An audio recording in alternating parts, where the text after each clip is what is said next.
My daughter never got in trouble. 911, what is your emergency? She's an honor student, an athlete, tons of friends. Never thought fentanyl-laced drugs would get to her until they did. It's my daughter. She's breathing funny, clammy. I can't wake her up. Please help. My little girl is alive today because naloxone stopped her from overdosing. You never know who will be impacted. Learn more about the risks of fentanyl and where to get naloxone at fentanylfrontline.org.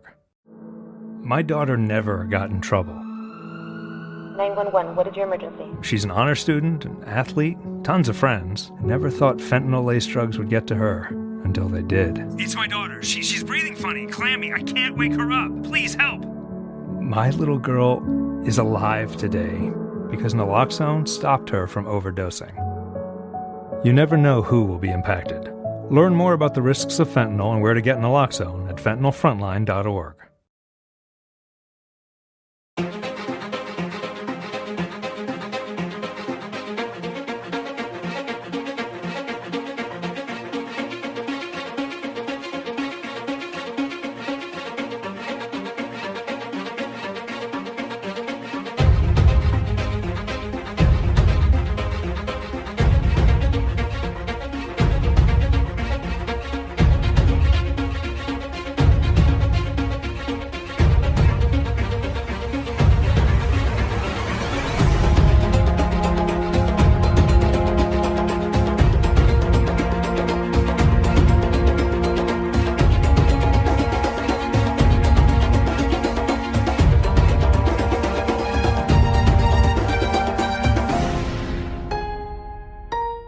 Welcome back to Forbidden Knowledge News. I'm your host, Chris Matthew. Today my guest is Maya Zahira. First, a couple of announcements. You can view the Forbidden documentary, Occult Louisiana, now on Vimeo for only $2. Just click that link right in the description. We're also hoping to start production on the next film this month. Any assistance is greatly appreciated. You can help in many ways. If you make a donation of $20 or more for production of the film, you will get a free PDF of Corey Hughes' book, A Warning from History, as well as a free download of our first film, Occult Louisiana. You can also help by purchasing that film right now from our website, forbiddenknowledge.news. It's only $3 to purchase. The film is also available with a Rockfin Premium membership. With that membership, you get access to all our premium content and all the premium content from every creator on Rockfin. You just go to rockfin.com/FKN+, or click the link in the description. Another way to help is to download our episodes directly through Spreaker or from our website. We also now have a $2 membership that you can join through Spreaker. With that, you're going to get access to our upcoming new weekly comedy podcast hosted by myself and Corey Hughes. And finally, I am booking guests for February. If you have suggestions, or if you would even like to be a guest, email me, forbiddenknowledgenews@gmail.com. Today I want to welcome Maya Zahira. She is a visionary teacher, mystic, author, and spiritual mentor whose mission is to educate and empower truth seekers with the most powerful and effective methods for energetic self-care, spiritual empowerment, and psychic protection. Maya, welcome. How you doing? I'm doing great. Thanks so much for having me on as a guest. It's great to be here. Well, thank you so much. Yeah, thank you so much for coming. I've been looking forward to this discussion.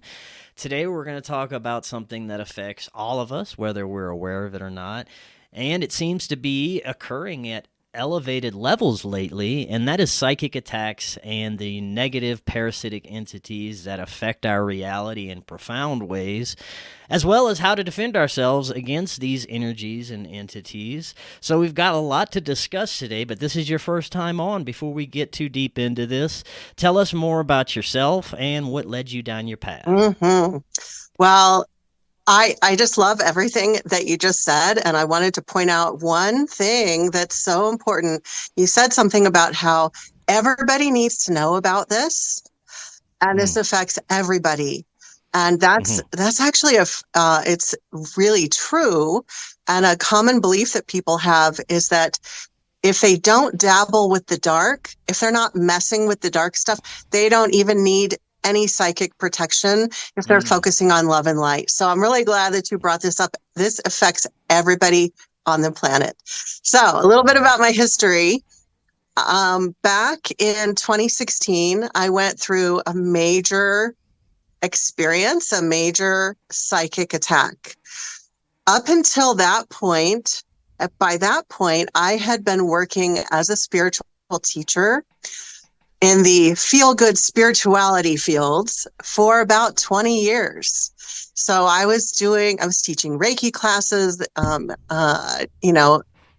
empowerment, like all the happy, feel-good stuff. And all that stuff is important, but that's not all there is. And the universe or the powers that be put me through a mega spiritual boot camp in 2016. I went to a spiritual colleague to get a second opinion about something that I was going through. And lo and behold, I thought that as she said, I thought that she was working with a council of angels. This is who she said that she worked with. And in fact, it was what a lot of people now use this term. It was a false light entity. It was actually a Djinn, which is a type of shapeshifter entity. It was extremely powerful. And I think I am lucky that I'm still alive. That thing almost killed me. So obviously I made it through. I talk about all of the details of what happened in my first book, Darkness Disguised as Light. And then in the aftermath, after I was able to clear out that attack, and by the way, when I was going through it, all of my colleagues that I would consult with and say, help, I'm going through this thing, they would say, well, just focus on love and light. Or obviously you have some darkness within you. Otherwise you wouldn't have drawn this to you, and all sorts of other new age nonsense that they were telling me that was not helpful. And so I ended up getting cleared of this psychic attack. And then in the aftermath, in the months that followed, I was experiencing major spiritual downloads. So I would have conversations with people where I was talking at length about very complex aspects of spiritual warfare and psychic attack. And I remember one time I stopped and I said, how do I know all of this? I didn't learn this from a teacher. I didn't read it in any books. It was like literally the trauma of that situation that I went through caused an awakening. And so since then, I've had a lot of other downloads and other experiences, and I started working with clients in the area of psychic protection. And now I teach. The main thing that I do is I teach. And as I've worked with clients and students, I've learned a lot more along the way as well through observing their circumstances and mine. And for example, yesterday we had what we call a storytelling circle in my program. And they share what's going on with them, and I share things that have gone on with me. And we've been able, through sharing our stories, we've been able to identify certain patterns. Like, for example, one of the topics that we'll probably touch on today, the tactics of the dark forces, different tricky ways that the dark forces work. And through working with so many clients and students and sharing our stories, this is how I've been able to get even more crystal clear on this is exactly how psychic attack operates. This is exactly how the dark forces operate. So I have been trying to write books as fast as I can because I have so much information that I want to get out there. But we'll go through a lot of content today in our show. So that's a little bit about my background. Perfect. That's a great starting point. You mentioned the 2016 attack. Could we possibly go over this, give us a brief synopsis of everything that happened so that we can understand what you went through, and then we'll go forward from there? Yes, absolutely. I'm used to giving like a really quick synopsis because there's so much to tell. So as I share the story, if there's anything that you want me to go deeper into, just interrupt me, okay? Sure. So as I mentioned, I was this feel good spiritual teacher. I understood that psychic protection was a thing. I understood that it was important, but I didn't even have a fraction of the knowledge that I do now. So with that perspective, I was a lot more trusting of the energies around me, the entities, and other healers. I had no idea that there was the level of hijacking in the spiritual realm and in the healer and spiritual teacher realm. I had no idea. And it is extreme. So I went to this person who I think is a very well-meaning person. I think she's an example of the many healers and spiritual leaders out there who believe that they're working for good and they don't even know that they've been hijacked. So that's what I believe about her. I think that some part of her brain has a little inkling that something isn't right, but I think mostly she thinks she's coming from a good place. So I went to her for a one-on-one session, and I went to a couple of group healing sessions. And at the group healing session, she said that she was calling in this council of angels, and all the angels were going to do these healings on us. And it's funny because during these healing events, again, I was coming from a trusting place. I didn't realize there was all this hijacking going on. And I didn't realize that I should be watching out for red flags. But at this event, she was selling jewelry, a special piece of jewelry. I don't name the exact piece of jewelry because I'm trying to keep a little bit of confidentiality and not specifically identifying this person. But I bought that piece of jewelry, and she had a whole set of them, and I bought one of them thinking that it would be protective. And I put it by my bedside lamp when I went home. I found out later that piece of jewelry at my bedside was actually giving that entity direct access to me. It was acting as a portal because now I didn't know this until, hindsight is 2020, because I didn't suspect anything about her. But the night after that healing session, the so-called healing session, which was actually an opportunity for the entity to hook into everybody. Again, I wouldn't have stayed if I had known that that's what was happening. The next morning, I woke up with the first indication that something was wrong.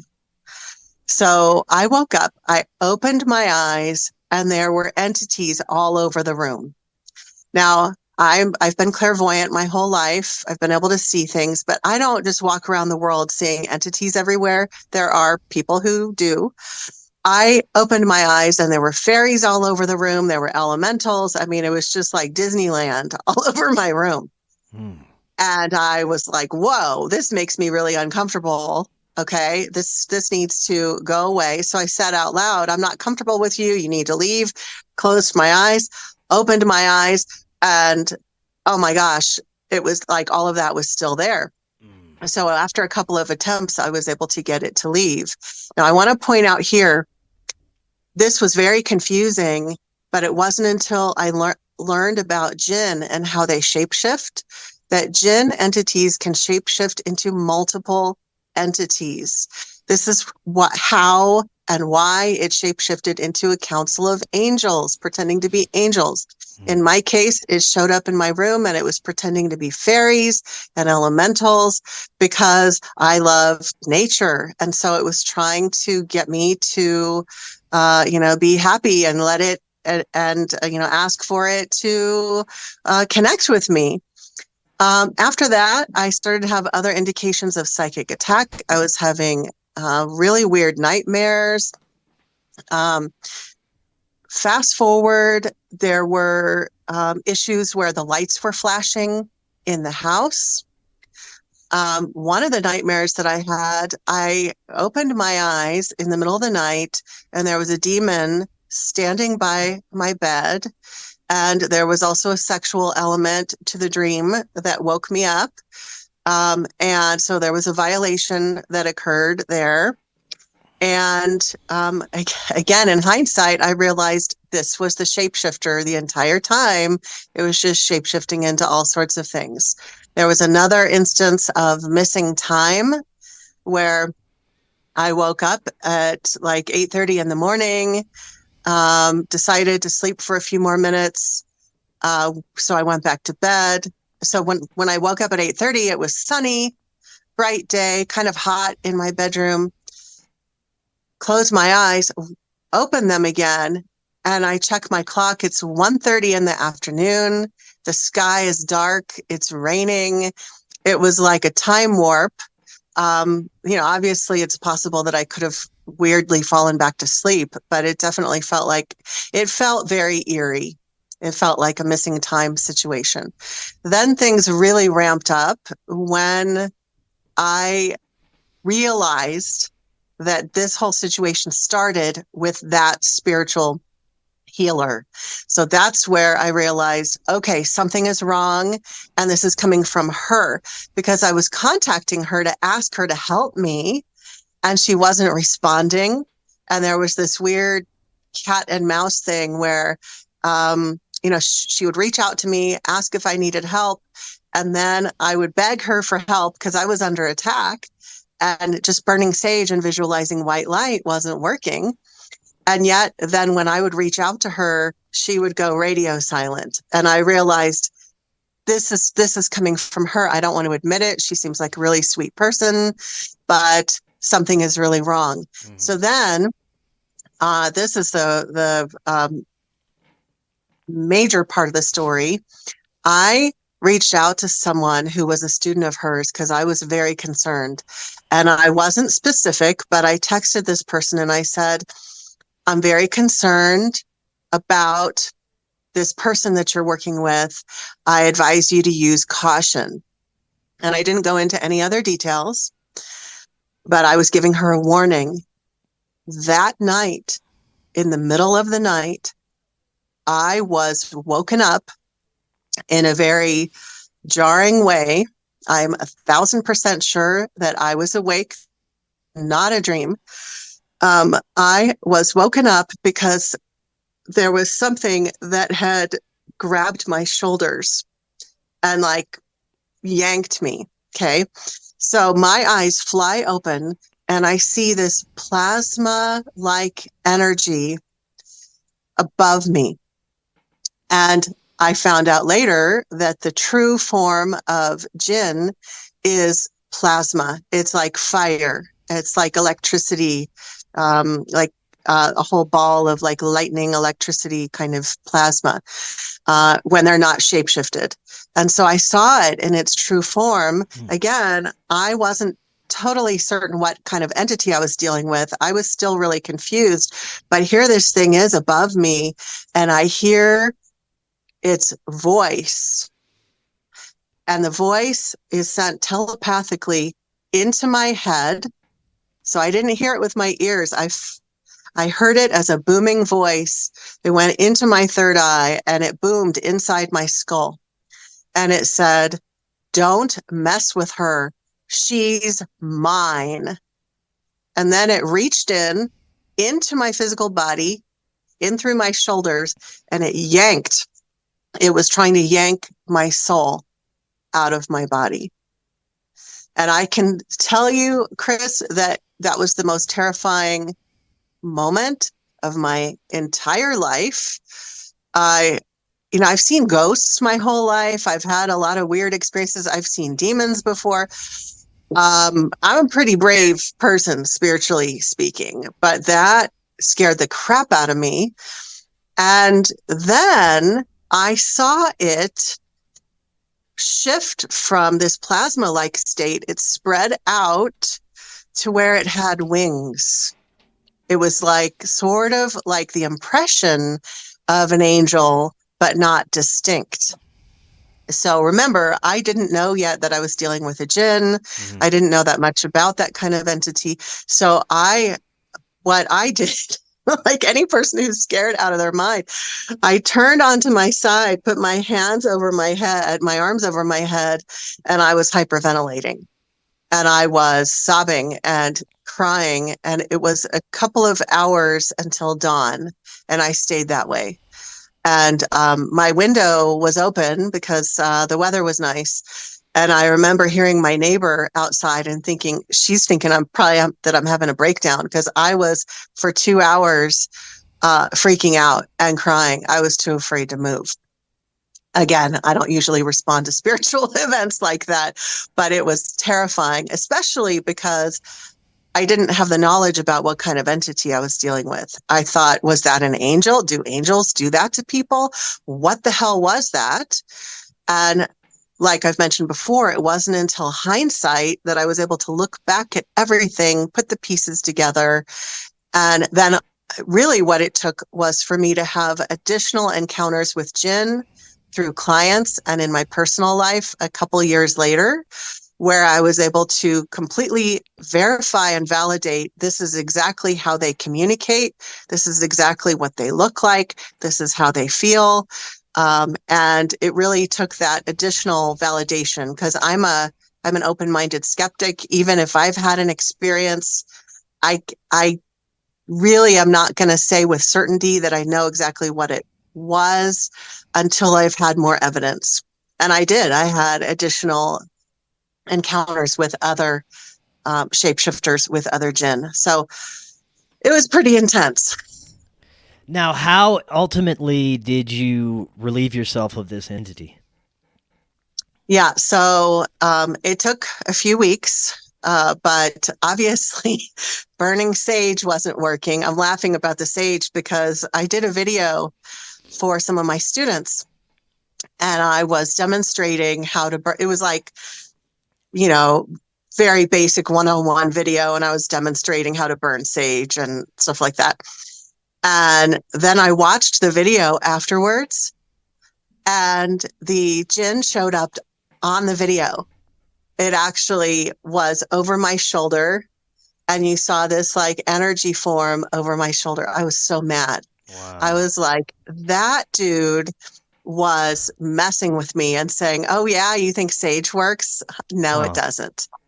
I was mad. So sage, that doesn't work for really heavy duty stuff. It really doesn't, as much respect as I have for that method. So the first thing that gave me some relief was burning frankincense resin. And so, but that didn't completely get rid of it permanently. But what it did was it made the environment uncomfortable for that entity. It didn't really want to stay in the space. I am clairvoyant, so I am able to perceive things. So I was able to see that I had moved it off of the property, where it was right on the property line. And when I would burn the frankincense, that would ward it off for about 3 days, and then it would come back in. Then I started using reversal candles and spell work I was using a reversal candle that was white on the top, black on the bottom, to draw that energy out. So any kind of ritual or spell, whatever you want to call it, is, in my opinion, it's simply using physical tools as a way of manifesting what you are focusing on. So technically we don't really need those physical tools, but the physical tools help to make our intention stronger. So I would focus on the candle work. Interestingly, so it was a candle in a glass jar. When I got done burning that first candle, there was soot on the glass that was shaped exactly like that angelic impression that I saw on the night that it attacked me. It was like this impression of wings. And I kept that candle jar for a number of months, until, just because it was like unbelievable. Like, look at this. So the candle method definitely helped. And then I also had to cut off all contact with anyone who was working with that healer. I had a brief encounter where I went to a psychic fair, a holistic fair, and that person was there. And I ended up walking right by her table. And when I went home, I had to immediately do all of that clearing over again because it tried to reattach. When that happened, that's how I felt a lot more certain that, okay, these methods that I'm using are working for this entity in this instance. Now, I'm not in any way saying those two tools are going to work for everyone and every kind of entity, but that's what worked in that situation. And then it was validated again when I ran into her. After that, I took a break for several months from all of the spiritual events in my community because I was very spiritually vulnerable, kind of like after you've had a serious illness and you're vulnerable to virus and flu and that sort of thing for a while. I did not want to be around anybody that was working with false light until I could re-strengthen my energy, because that psychic attack had really beat me up pretty good. So that was another thing that helped me to get free of the situation, because I basically cocooned myself for a while and just worked on cleansing. I used other tools as well. Salt.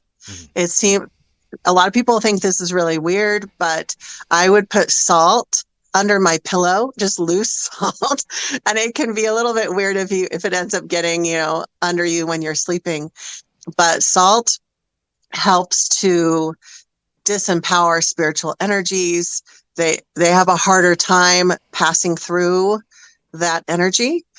So it just makes it harder for them. And I did feel to be honest, I felt nervous about going to sleep for a while after that, especially that one encounter. I had a bit of PTSD for a while. And so I also would wear protective amulets.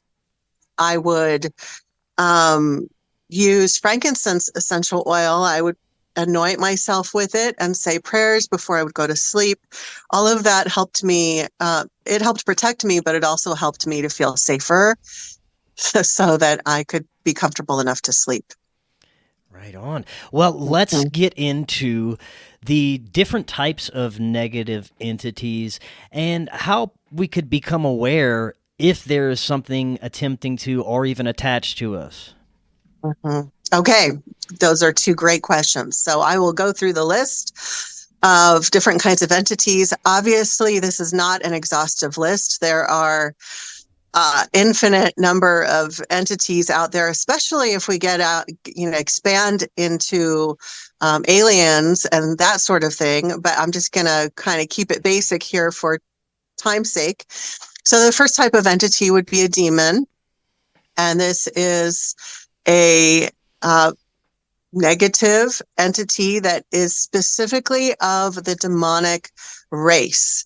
So I'm not lumping all evil spirits as demons. There are certain people from certain traditions that just they call everything demons. Again, as a clairvoyant, I've seen demons and I've seen earthbound spirits, human souls that are on the evil end of the spectrum, and they are not the same thing. They don't feel the same way. They don't look the same way. Weirdly, when I've seen demons, many of them have actually had different kinds of horns. And there's, I'm going to sidetrack for a second here. There's an issue that some spiritually targeted individuals have, and it's when their relationships, their romantic relationships, get hijacked by dark forces, and romantic partners who are entity infested or demonically possessed will be drawn into their life. And that was an issue that I later discovered that I had because there were a few different people that I was in relationships with where at different moments, all of a sudden I would see a demon superimposed I would see their human face, and then I would see a demon superimposed over them. Wow. And I would see the horns. And in one case, one of them had little stubby horns. Another one had big curling ram's horns. So there, and as far as demons go, there's a whole hierarchy. So there are demons that are more like little creatures, like the flying monkey or gargoyle looking types of creatures. They have the least amount of intelligence, but they're going from instincts, like just messing with people, right? And then we have higher up in the hierarchy, we have those that are mid-range demons that are the type that I was just speaking of, that have mid-range intelligence. They are the ones that are often, really internally possessing a person. They've literally stepped into a person's physical being. Then we have the high-ranking demons. Those are the ones that show up less frequently on the planet, but when they do, that's when we have the really extreme cases of the demonic possession, the types that you would think of on Hollywood movies, in Hollywood movies where they're speaking in other languages, and it's the very, very extreme. Usually those are the higher up ranking demons. Again, that's considerably less common than the other two types. And then we have the human souls that are stuck on the earth plane. Just like live people, there's a whole range of souls. There are good and neutral and evil. And so the ones that are problematic are the ones that are mischievous, all the way to super, super dark evil. And I have encountered some super dark human souls that were as dangerous as demons. So some of them can be really nasty. And then we have Djinn. Djinn are the shapeshifters. They are, in my opinion, they are more dangerous than demons, because with demons, you can a lot of times use force and just your general exorcism methods to release them, to make them leave. Djinn are psychopaths. They do not respond to boundaries. I literally had an encounter a few years after my original story where I went to a New Age store and there was a Djinn shape-shifting as all the stuff that the owner was channeling. She was channeling, high vibration alien channeling messages. And it was a Djinn living in her store. And that thing followed me home. When I tried to set powerful boundaries with it, it actually killed my cat. I learned the hard way that Djinn do not respond to boundaries. So you have to be, so let this be a warning for everyone that you can't ride in with, everything blazing like you do with demons. If you think you're dealing with a Djinn, you need to be really careful. And I tend to kind of use backdoor techniques now, like where I will use a method to remove whatever the Djinn is attaching to. So for example, I removed a Djinn from somebody, not by directly removing the Djinn, but I went in and looked at what was the root cause of how the Djinn was getting in, and then I addressed that. So anyway, Djinn, major shapeshifters. They are psychopaths. They are very convincing. They are just very, very, very tricky. And remember, they can shapeshift into multiple entities, which is what confuses and tricks a lot of people. And then we also have elementals, earth spirits. It is Ryan here, and I have a question for you. What do you do when you win? Are you a fist pumper, a woohooer, a hand clapper, a high fiver? I kind of like the high five, but if you want to hone in on those winning moves, check out Chumba Casino. At ChumbaCasino.com, choose from hundreds of social casino style games for your chance to redeem serious cash prizes. There are new game releases weekly, plus free daily bonuses. So don't wait. Start having the most fun ever at ChumbaCasino.com. No purchase necessary. VGW Group. Void where prohibited by law. See terms and conditions. 18+. Judy was boring. Hello. Then Judy discovered ChumbaCasino.com. It's my little escape. Now Judy's the life of the party. Oh, baby, mama's bringing home the bacon. Whoa, take it easy, Judy. The Chumba life is for everybody. So go to ChumbaCasino.com and play over 100 casino-style games. Join today and play for free for your chance to redeem some serious prizes. ChumbaCasino.com. No purchase necessary. Void where prohibited by law. 18+. Terms and conditions apply. See website for details. I have a lot of great experiences with earth elementals, but there are some, like people, that are on the darker end of the spectrum. And then, of course, we get into the big category of non-human beings, aliens, interdimensional beings.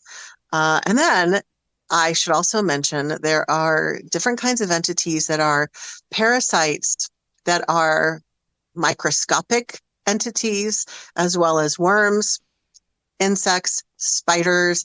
And over the years, I have seen them all. And they're pretty creepy. Some of the parasitic and the microscopic entities, they can be really difficult to remove because it's like a bug infestation. I mean, you think you've killed them and then they come back even stronger, right? It's easier to clear out one entity that's a demon than it is to clear out 100,000 parasitic entities. Now, how can people become aware that they are dealing with some sort of attachment? What are some of the telltale signs? Mm-hmm. Yeah, so the first thing that I will mention is something called spiritual anesthetic. And I want to point out, this was not my term. There was a former mentor that I worked with who explained this to me, and it makes total sense. Spiritual anesthetic is when an entity is trying to hook into somebody. Either it's in the person's energy field or it's literally trying to hook in. It'll try to hook into the back of the person's head or somewhere else in their energy field, or it's actually stepped into the person's body. The person will sometimes feel a sense of bliss. And this is what happens at a lot of spiritual events when they are not properly vetting the energies that are coming in, and there are negative energies coming in, whether they're various types of false light entities or whatever. And all of the people are feeling a sense of euphoria and bliss. Now, I've had a lot of podcast interviewers get really argumentative, and I don't get that sense from you, but I've had people get really frustrated about this. Like, well, how can feeling bliss be bad? That's a good thing. And they push against this. And I want to say that being grounded, like a grounded sense of well-being, is a good thing. A disembodied, like out there in outer space, euphoria, bliss, not a good thing. So whether you're at home meditating, or you're doing some spell work on your own or with a group, or you're at a spiritual event and you suddenly feel blissed out and euphoria, that is actually a sign, a red flag that an entity is trying to hook into your energy field. And of course, the more obvious sign that there's an entity trying to hook in is that you suddenly feel sick, dizzy, nauseous, or shaky. So those are all symptoms that can happen when your energy field, when your vibrational level shifts suddenly. So where, let's say your normal set point is right here and a super dark entity has entered your field, your vibration is going to suddenly drop and you might feel really sick all of a sudden. And when that happens, you realize, okay, I got to immediately do some clearing. I would immediately make a salt bath. I would get in the bathtub and I would, because you can if it hasn't fully attached, you can clear it off really fast with a salt bath. But some other signs that you're dealing with some kind of negative energy, whether it's an entity or someone is sending black magic or psychic attack your way. Some other indicators of that could be nightmares. Now, everybody has nightmares. Sometimes we're stressed out about life, or we're processing things, but it could be an indicator. So keep that in mind. Sudden onset of bad luck. Now, it could just be Mercury retrograde, or it could be that there's something weird going on energetically. Also, a sudden onset of illness or pain or exhaustion. Again, sometimes people do get sick for normal, natural reasons, but it could be an indicator. Feeling like you're being touched by some unseen source, cold spots in your home, feelings of being watched, an oppressive feeling like there's some sense of evil, darkness, doom, or terror. Also, intrusive thoughts. This is something we should touch on. People often don't realize that all of a sudden, if they're having all these dark thoughts about harming themselves or others, or just super dark thoughts about their life, that sometimes those thoughts are not coming from them. Those thoughts are coming from an unseen source. And so we need to be aware that sometimes our thoughts are not our own, and we need to remember that. So thoughts and emotions. And of course, obviously, if you start seeing things flying across the room, or you're seeing apparitions, ghosts, then that's an obvious sign that there's something going on. What would be some of the reasoning behind the attachment? What benefits do the entities get besides, from what you hear, basically siphoning our energy? Yeah. So there's two main things that entities can achieve from connecting with humans. The first thing that they can achieve, this applies to all entities, including neutral and positive earthbound spirits. So this doesn't just involve evil entities. All spiritual beings, they end up, whether they want to or not, feeding off of life force energy, off of human life force energy, because that keeps them going. So spirits that are stuck on the earth plane, that haven't moved on to the afterlife, if they've decided to just continue to live in the house where they died, and other people move in, and it's some old lady, and she's not an evil spirit, but she has to maintain her essence. And so she ends up feeding off of the living beings, whether she means to or not. And so it ends up draining their life force energy. So this is really important for people to understand, because I've had people get upset about this and say, well, I have a friendly ghost in my house, I don't want to make it leave. Okay, that's your choice, but it is feeding off of your life force. But the second thing that entities get off of people, and this second thing applies to the more malevolent, evil types of entities. They love to feed off of human energy because they don't want us to be empowered. They actually love the energy of suffering. It's like delicious to them. So what they will do is they will hook onto a person, and let's say they'll send the person intrusive thoughts that cause the person to be very depressed. Maybe they'll also nudge people in that person's life to create more drama. So now the person is feeling emotions of misery, and then the entity gets to feed off of that. So there are a whole lot of different kinds of entities, spiritual entities, as well as some alien beings as well, that just love to feed off of the energy of suffering. Now, when you say aliens, are what you would consider more of interdimensional beings that exist beyond the spectrum of our vision in different densities or realities?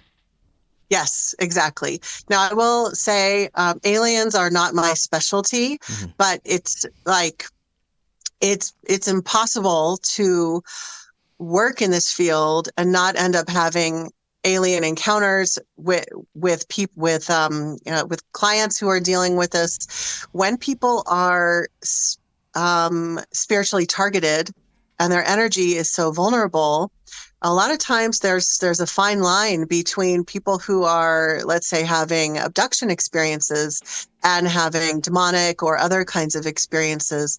A lot of times they're having all of the above. Is there any way that an individual who is working with spiritual modalities and entities to test the spirits to make sure that they're not working with a malevolent one? Yeah, so that's a great question. It's kind of tricky, though, because the reason why it's tricky is because I will explain this to people, like spiritual colleagues. I'll explain to them how to be more discerning. And what I'll see is that they say, oh, yes, I'll be more discerning. And as a clairvoyant, I can see they're still working with false entities. For example, I was having a conversation with a spiritual colleague, and I was saying, well, I was talking about false light, imposter entities. And she said, well, let me check with Archangel Michael and make sure that I'm not working with any imposter entities. And the reason why I started talking to her about false light was because I could see that she was working with a fake version of Archangel Michael. I do believe that there's a real Archangel Michael as well as other angelic beings that do exist, but there's a lot of fake Jesus, fake angels, fake Mary Magdalene is very popular in the imposter entity world. So the problem that we encounter is people hear like, okay, you need to be more discerning. And I will give a couple tips here in a second, but people hear it and there's some part of their brain that says, well, but I wouldn't be fooled. Only other people are fooled. And then the thing is you have to be brutally discerning and brutally honest. And I went the Djinn experience that I had where the Djinn that a couple of years after the original Djinn experience, the Djinn that killed my cat, that Djinn experience was obviously it was upsetting, but it was very informative because that Djinn did not realize that I understood Djinn. It didn't know. It had never encountered anybody that could discern that it was a Djinn. So that thing pretended to be a council of aliens first, pretending that it wanted to give me special messages for the world and that I could become famous. And I was like, no, you're trying to feed my ego. And that's what happens to a lot of New Agers. And I'm not going to fall for that. So then it tried to pretend to be a whole bunch of gods and goddesses surrounding me. I was like, no. And then it pretended to be all these different things. And then when that didn't work, then it tried to pretend to be demons to scare me. And I remember thinking, wow, this is fascinating. No wonder there are so many truly intelligent, actually discerning, very discerning people who are still fooled, because that thing was really trying hard. So there's a couple things that you can do, but again, you have to be brutally honest with yourself and really get a sense of what's really going on, because people are in denial, especially if their livelihood is in the spiritual field. They don't want to see or believe that what they've been working with isn't true. So there's one red flag that I'll start with, and it's that if you've ever had a moment when you're working with that being, let's say you meditate and you focus on that being, or you channel messages, or however you're working with this being, let's say there's ever a split second where something shifts and you either see or feel that entity is different than how it originally appeared. And here's what I mean. I've had a number of clients that have worked with me over the years who've originally reached out to me because they were in meditation. They were working with Ascended Master so-and-so. And all of a sudden, the image of what they thought they were seeing suddenly shifted. And for a split second, what they saw was a very scary entity. And then a split second later, all of a sudden, it's back to the ascended being that they thought they were working with. And they said, wait a minute, what just happened? And this happens a lot where the facade will slip for a split second. So that's one indicator. If the facade slips for a split second, that is all the answer that you need. You know it is not real. Another indicator is that if it ever is mean or giving, or like, this sounds obvious, but I actually know professional psychics who work with what they think are angels, who sometimes say cruel and terrible things to them, who originally started off as scary beings, but then later they turned into angels. And so now they're doing psychic readings, channeling these angel messages. So if an entity ever started off as something else, and then later it says, oh, no, I'm not that, I'm actually an angel, don't work with that being. Or if it's ever saying mean and nasty or scary or berating kinds of things to you. This sounds so obvious, but when people don't know what they don't know, they get duped. So hopefully that is helpful. Yeah. I think those are the big tips. And the final one would be, if anything in your gut instinct tells you that something isn't right, even if you think, well, maybe there is a possibility that this is actually whatever being they say they are. You know what? You don't have an obligation to work with them. You are a sovereign being. Even if it is Jesus Christ himself or whatever being, even if that is actually who's appearing to you, you don't have an obligation to work with them. You are sovereign over your energy. You can say, you know what? I'm not sure about you. I need you to leave. And if it is actually whatever high vibrational being that they say they are, they will be happy and supportive that you are engaging in good boundaries. So that's my other huge advice, is to remember. With the Lucky Land Slots, you can get lucky just about anywhere.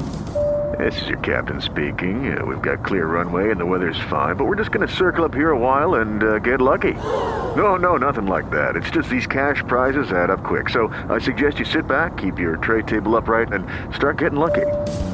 Play for free at LuckyLandSlots.com. Are you feeling lucky? No purchase necessary. Void where prohibited by law. 18+ terms and conditions apply. See website for details.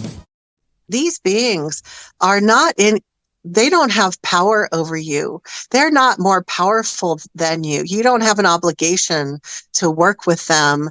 You are the boss of your energy field, and you are the one that gets to say if you will work with a being or not. And maybe, and I know people who say they don't want to work with any outside beings, and that's their choice. And I totally support that. I personally do work with some spiritual allies. I find it to be helpful. But again, I think everybody needs to remember that we're sovereign beings. I think we've been brainwashed to believe that, any spiritual beings are that they have authority over us because we grew up going to church maybe, and God has authority over you. No, you need to be in your own authority. So that's my little soapbox. No, that's great. Yeah. Let's talk about this. It's bad enough that there are spiritual teachers and quote unquote gurus that are being hijacked by these negative entities, and in turn trying to help people with this tainted spiritual entity in them. But you also talk about there are predatory spiritual teachers that may even be aware that they are communing with dark forces and still entering this love and light community trying to influence people. Yeah, this is very true. This is definitely happening, that there are predators that are knowing predators. They know that they are predators, and they are entering into the spiritual communities. So I mentioned earlier the psychic attack that I went through in 2016, where I felt like the person that was problematic was not knowingly a predator. So there are a lot of people out there that are working with not so great energies, but they don't realize it. They think they're coming from a good place. But then what we're talking about now are people who they know what they're doing. They know that they're trying to take advantage of people. I'm in the middle of writing my third book, which is all about predatory spiritual teachers. This is a really serious subject. There are, I'm going to break it up into two categories right here just to make it simple. I'm going to start off with the more obvious category. There are predatory spiritual teachers, healers, etc., who are upfront, like on their website, on their marketing. They are very clear that they do black magic and they, whatever spiritual practices that they engage in, that they actively work with negative forces. And there are people who are in a desperate state, who are experiencing a really bad psychic attack. Somebody has cursed them, and they haven't been able to find someone helpful like me or somebody like me.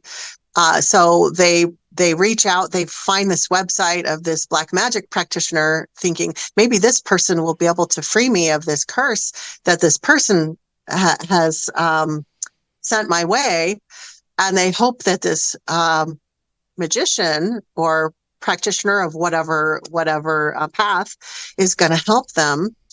And what ends up happening 9 times out of 10 is that person ends up getting attacked by the practitioner. And it seems obvious as we're talking about it here, like, well, of course, if you hire someone who engages in black magic, you're probably going to be dealing with some bad stuff getting sent to you. But let's remember that people who reach out to those kinds of practitioners are in a desperate state. They are, they've been under attack for a while. They don't know where to get support, and they're not informed about this stuff. So this is why I'm pointing this out, is you can assume if somebody does black magic in their practice, that there's a big chance that they're going to end up doing it toward you. And that could be just to hook you into their web, so you'll keep paying thousands of dollars.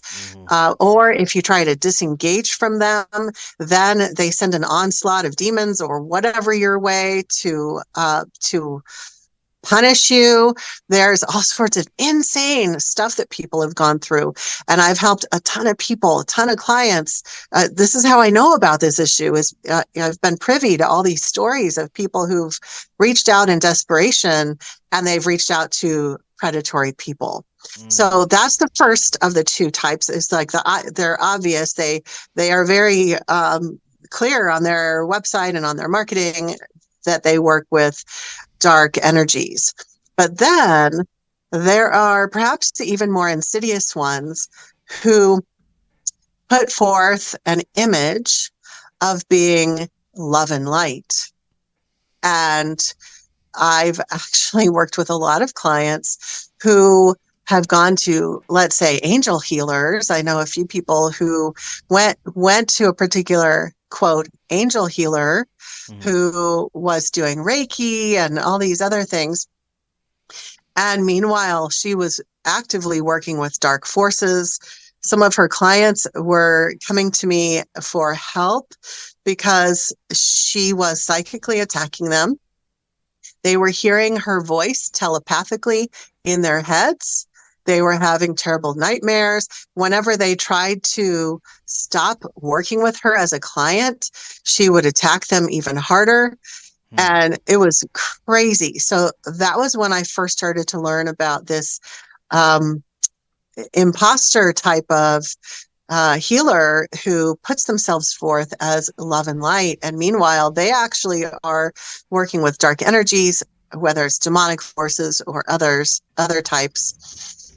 And so the thing is we need to know when we're going out into the spiritual world, going to spiritual events, or looking up a healer online because we want to go to a Reiki class or whatever, there's this assumption that if the website or the message on the website or the message on the video or whatever is very like, the person has a soft voice and they're talking about 5D ascension and all this like high vibe stuff, there's this assumption that, oh, this person is good.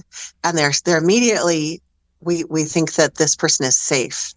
And yet there are many of those kinds of teachers and healers who are not safe. So this is why we as clients, we have to be the ones to step up and have the ultimate discernment to never make the assumption that somebody is safe, even if they have a soft voice and they're dressed like an angel and they have long flowy hair and they wear crystals.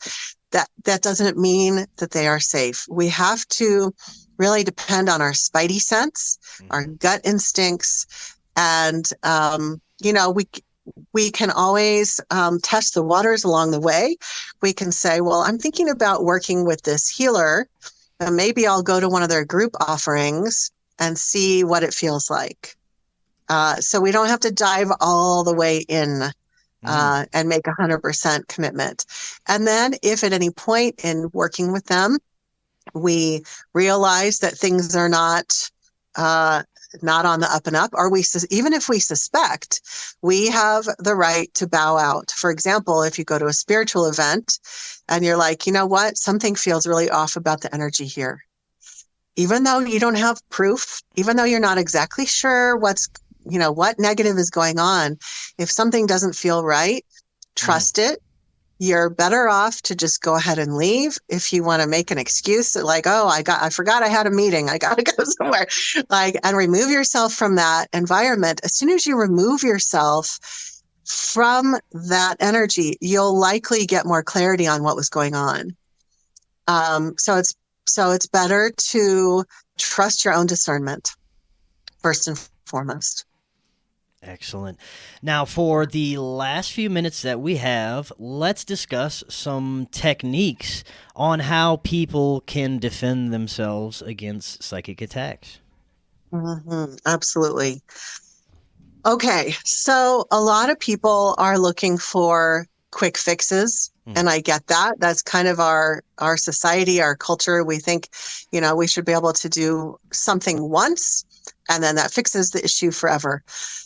But I'm here to give you, good news and bad news. The good news is, even if you have been dealing with major spiritual warfare your whole life, there is hope for you. You can actually get clear of it 100% and permanently. But it's like brushing your teeth. You don't brush your teeth once and then assume that you're never going to get cavities, because after that, you never brush your teeth again. The cavities are going to come eventually. So the thing that we need to remember is we need to have daily maintenance. So most of the time with psychic protection, people are focusing on clearing techniques. So they're burning frankincense, which is great, using salt baths, that's also great. But we need to remember that there are other elements to psychic protection. For example, if a person is not grounded, and they're just like not even embodied, they're spaced out, or they lead a really busy life and they're just not even present. They're just all over the place. That person is more likely to be impacted by psychic attack or psychic protection issues. So grounding, daily meditation, the kind of meditation that anchors you into your body and helps you to be fully present. If you're not present, then you're not going to notice if something negative steps into your energy field. The more present and grounded you are, the more you'll be able to address an issue immediately when it starts trying to happen, instead of a year into it when you're in real trouble. So grounding, embodiment, presence.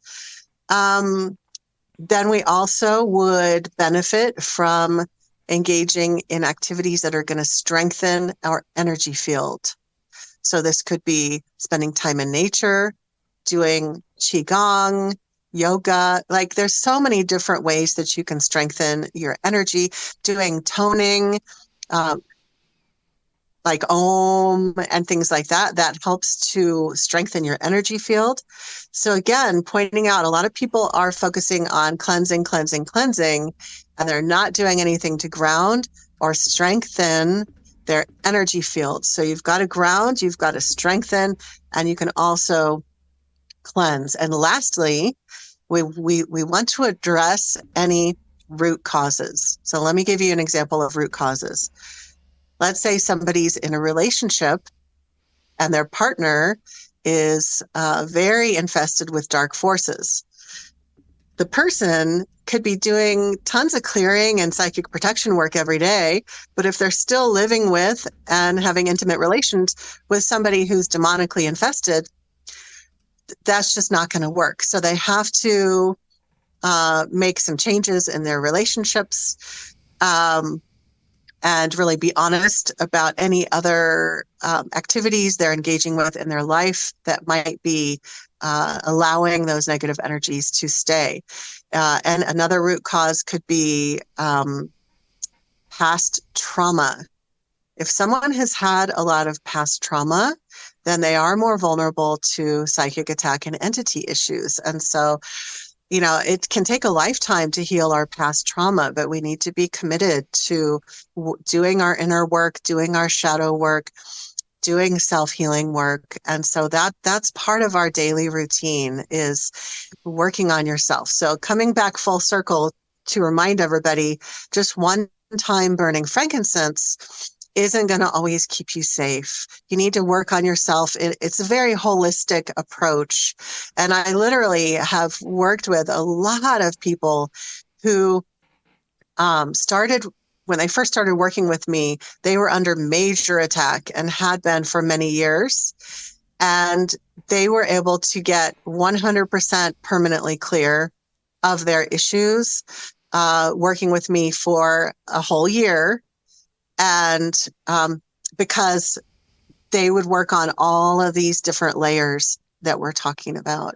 So instead of just burning frankincense every day, they were working on all these different things. And that is what helped them to get clear. Excellent. Maya, thank you so much. This was excellent information, very important. Before you head out, let the audience know if they're interested in finding out more about you and possibly utilizing your services. What's the best way they can do so? Great. So there's a couple different avenues. The first is that people can find my books on Amazon and also on Audible. And those are available in paperback, Kindle, and audiobook. First book is Darkness Disguised as Light, and the second book is The Psychic Attack Sourcebook. And then if you want to get a little more involved with me, you can find my free group on Facebook. And the group is called Psychic Protection Sanctuary. And that's a place where you can find other people who are going through similar circumstances, because let's face it, a lot of times our loved ones don't really understand this kind of stuff. And then lastly, if you want to work with me directly, I have a group mentoring program, and that's the 12-month process that I just mentioned. And you can find information about that on my website, psychicprotectionsanctuary.com, and click on Work with Maya. The group is called Spiritual Empowerment Academy, and it is an amazing group. Excellent. Maya, thank you so much. This was awesome. We barely scratched the surface on this stuff, so I'd love to have you back on in the future. We'll get a little deeper into this. That sounds great. Excellent. Thanks for having me. Thank you so much. We'll do it again soon. And until next time, everyone, have an excellent evening. We will talk again tomorrow. We'll see y'all then. With the Lucky Land Slots, you can get lucky just about anywhere. This is your captain speaking. We've got clear runway and the weather's fine, but we're just going to circle up here a while and get lucky. No, nothing like that. It's just these cash prizes add up quick. So I suggest you sit back, keep your tray table upright, and start getting lucky. Play for free at LuckyLandSlots.com. Are you feeling lucky? No purchase necessary. Void where prohibited by law. 18 plus terms and conditions apply. See website for details.